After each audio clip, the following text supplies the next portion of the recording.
Okay, I believe we're ready to go. Here we've done it. We're on day 5. 1, 2, 3, maybe, I don't know what day we're on. It doesn't really matter. But today's Wednesday, April the 2nd. Here are some review questions for you. Habituation versus dishabituation. Implicit versus explicit. Go back and know what these terms are. The A not B error as it applies to object permanence.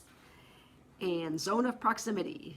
Which theorist and which theory would you look and find zone of proximal development? Okay, so we left off with language. So that's what we're going to do right now. We're going to go through language. We're going to finish chapter 7. I'm going to help you with parts of chapter 8. And that's what we're going to do. So here we go. Language, cooing. Coo, babble, jargon. Those are in order of the easiest to the hardest. And the first things they do when they're babies, up through maybe 1.5 or so, they might be jargoning still. Cooing is gurgling, gurgle, gurgle, gurgle. That's cooing. Babbling is usually one consonant, da da da da da da da da da, and they just say it over and over. They get so excited when they can get those consonant sounds. And don't be surprised if they get da da before mama, because da is much easier than mama. Jargoning is syllables. And a lot of times they can get the exact number of syllables correctly, and they're just kind of making these random sounds, and they think they're talking to you. So, for instance, you could say, "Oh, look, the cat is under the bed," and the child might look at you and go, "Da ka and you go, "Yeah, you got it. The cat is under the bed," and they'll say these weird little things, but they've got the correct number of syllables, and it's language. It's very exciting. So I have 2 videos of jargoning. Please watch both of them. They're cleverly listed as jargoning 1 and jargoning 2. All right, then earliest vocabulary. That's self-explanatory. Read the slide. You can do it. Earliest speech. Nouns come first, and then it's got a whole bunch of terms you've probably never heard before. So I'm going to go through these. A hollow phrase. A hollow phrase is one word that means a whole sentence. So the kid might be running around in the backyard and they'll run up and they'll go, "Shoe, shoe." And most adults look at them and go, "Oh, you need me to tie your shoe." And the kid looks like, "Well, you're an idiot. That's what I just told you." And they're so cute because the one word can mean a whole phrase. They might be playing and just all saying, "Go cup, cup, cup." And most adults will go, "Oh, you're thirsty. Are you thirsty? Mom will get you something to drink." And you make this whole sentence out of just one word. All they have to do is say one word. So those are wonderful also. Overextension. Overextension is using a word too broadly. So a child might look out in the backyard and go, "Cat," and you go, "Oh no, that's a squirrel," but you're close, kid. But a skunk, a cat, a raccoon, a rabbit, like any of those things, as far as they're concerned, it's a cat. They are overextending the word cat. They're using it to describe way too many things. I do have a couple videos on that. I will attempt to get those up for you. They're fun to watch. Underextension, using a word too narrowly. Underextension, I tend to say, possession is 9/10 of the law. And so for little kids, a lot of times, like their binky, say they have a binky, a pacifier, or it's whatever it might be called, they might think that's the only one in the world, that there's no way anyone else could have a binky. A binky is just this one. You know, you better call those other things something else. Or K-car, K-car. Well, other people have a car. No, K-car. Like the daughter thinks her car is the only car in the world. It's K-car. So it's generally for underpossession, underextension, excuse me. They use the word way too narrowly. I have an example of underextension. So I'm going to read this one to you. A small boy was wandering the halls of our church, clearly lost. "Do you need help?" asked a member of the congregation. He glanced up and down the hallway once more before answering. "I'm looking for a tall woman," he said. "Her first name is Mom." So that's obviously underextension. He can't possibly imagine that anyone else could possibly be in that church with a name of Mom, because only his could be that. All right, then it says, incorrect grammar shows knowledge. My doggy runned away. This leads directly in to the 2 theories for language. Because what they say is kids saying something like, "My doggy runned away," if adults don't help them and say, no, no, it's correct, my doggy ran away, they understand this ED. They're showing that they understand language. And according to the first theory, if you go to the next slide, LAD, a language acquisition device, these theorists say there must be something inside human beings that allow us to have language. Because we talked about this before. There's no other species on Earth that has as much language as we have. Only humans. And so they don't know. Maybe there's a device in there. And so you're going to look at both of these theories and nobody knows which one's the correct one. So that's what a language acquisition device is. That there's something inside us that allows us to have language. Versus the LASS, a language acquisition support system. That's your next slide. In this one, they say that adults reinforce children. There's that word.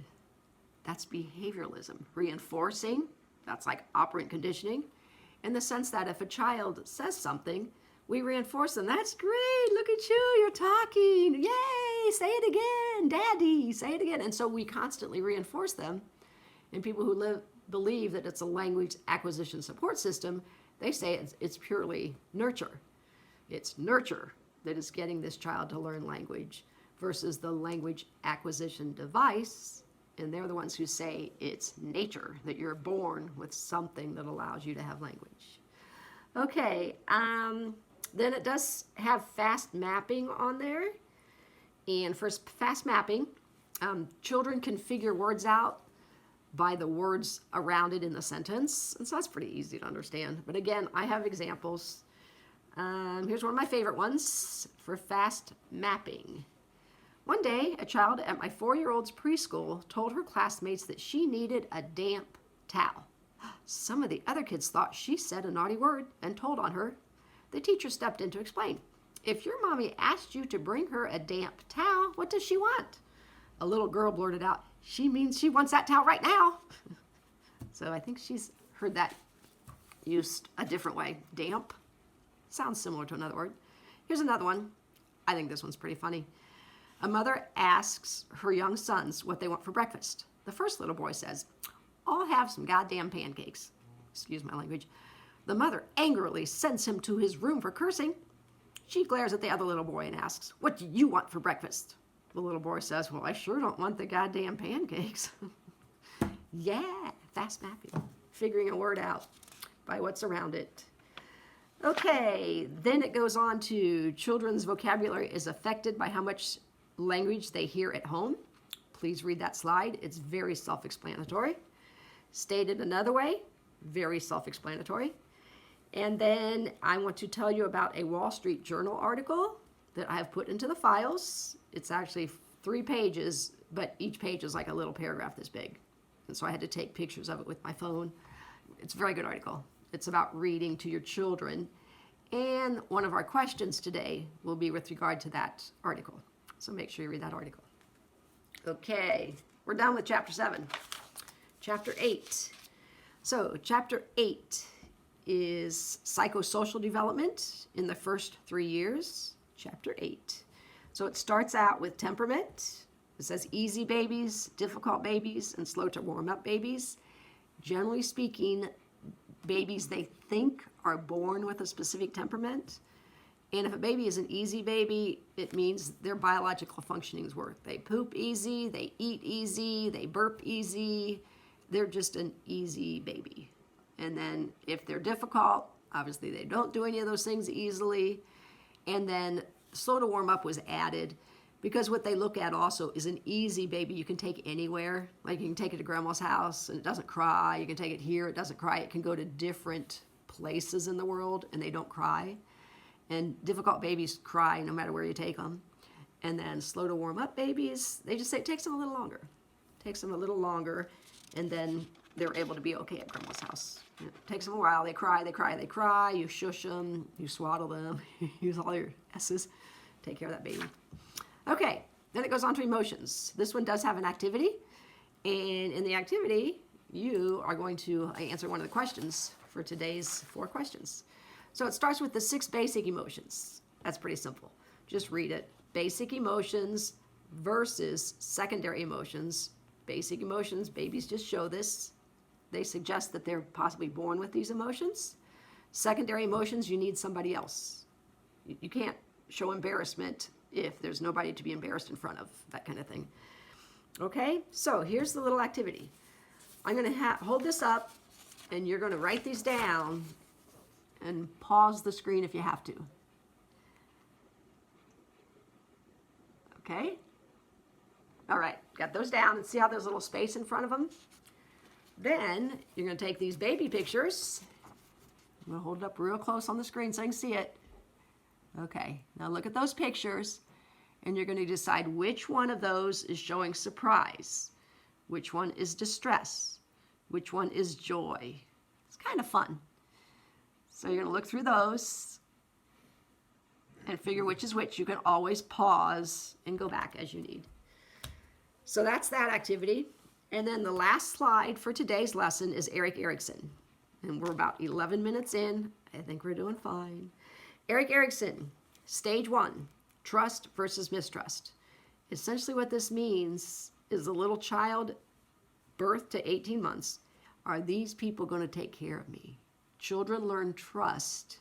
It is possibly suggested from 0 to age 18 months. Are human beings, these people around me, are they going to feed me? Are they going to nurture me? Are they going to hug me and coddle me? And so they learn trust in those first 18 months. So as you can well imagine, think of that poor little child maybe in a Romanian orphanage that's not getting anything. You know, how's that child going to learn to trust? And so you want to make sure your child gets lots of nurture and love and food and all that good stuff so that they can trust. All right, that's it for today. Look through your slides, and there's lots of videos. You got to watch those. And I will again put 4 questions up. Real quick, this is 12 minutes. Our class is 1 hour and 20 minutes is what's required. So you can listen to me for 12 minutes. You can study your notes for maybe another 20 minutes or have to write down some new ones, and then do the activities and watch the videos and answer those questions. The whole thing should take you 1 hour and 20 minutes. It's like you don't have any homework for my class, as long as you're using your time appropriately. Okay? See ya.